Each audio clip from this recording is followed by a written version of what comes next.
Знаете, я вообще ни разу не экстремал, не хожу каждый день по лезвию бритвы, а опасность не у меня в друзьях. Но даже у такого домашнего парня, как я, было несколько случаев, за которые мне могли дать премию Дарвина. Помню, в мои шкетские годы я иногда похаживал в художественную школу. Но, как вы можете заметить по кривой рисовке, довольно недолго. Так вот, в один зимний денек я с товарищем, как обычно, шел постигать секреты изобразительного искусства. Всем известно, что нормальные пацаны через ворота не ходят. Они пролезают через забор. Я был нормальным пацаном, но далеко не самым умным. Смотря как аккуратно и неуклюже перелазит через забор мой товарищ, я решил, так сказать, понтануться и показать, как правильно нужно это делать, а именно спрыгнуть с самого верха и приземлиться на одно колено, как супергерой. Ну вот я уже стою на этом заборе, говорю ему: смотри как надо. Делаю прыжок веры, и штырь забора зацепляется за громоздкий пуховик, протыкает его изнутри, и я повис как распятое говно. Сказать, что мой товарищ засмеялся, значит ничего не сказать. Он просто был в истерике. В это время я вишу, дергаюсь как эпилептик, потому что мой пуховик начал меня душить. Из-за того, что он был такой громоздкий, я просто не мог из него выбраться. Я хотел попросить помощи по типу: «Эй, алло, я тут умираю вообще-то!» Но все, что я мог, это только кряхтеть и биться в конвульсиях под дикий смех. И тогда я подумал: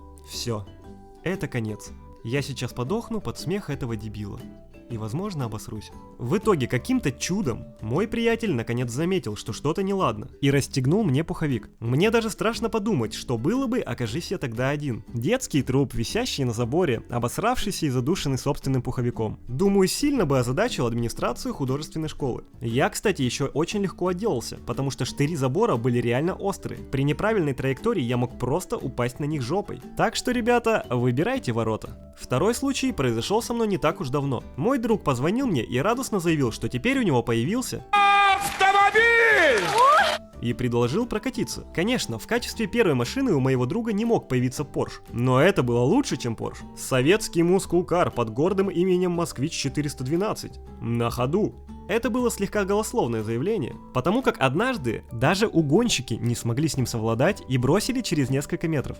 А все потому, что вождение этого автомобиля было сродни эквилибристике, и завести его мог только мой друг. До этого момента я, например, вообще не знал, что в машине существует, внимание, подсосик. Я не шучу. Это такая штука внизу руля, которую вытаскиваешь и получаешь форсаж для бедных. Ну так вот, едем мы на этом скакуне города по городу. Выезжаем на перекресток, и вдруг случилось невиданное.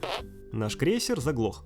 Я поворачиваю голову и вижу, как на нас несется на бешеной скорости огромный джип, и водитель вообще не смотрит на дорогу. Я начинаю орать.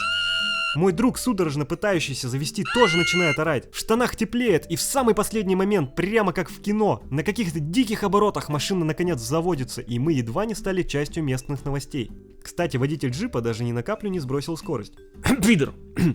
Извините. Ну а на этом все. Я почти уверен, что вы все ждали каких-нибудь трэшовых историй про то, как я дрался насмерть с проституткой с помощью батона и крабовых палочек. Или как меня откачивали медики после разрыва пакетика кокаина в прямой кишке. Но, к счастью, со мной ничего подобного не происходило. Если у тебя есть более интересная история, как ты чуть не попрощался с жизнью, напиши ее в комментариях, я их всегда читаю. Ну и само собой, подписывайся на канал, ставь лайк, и до новых встреч!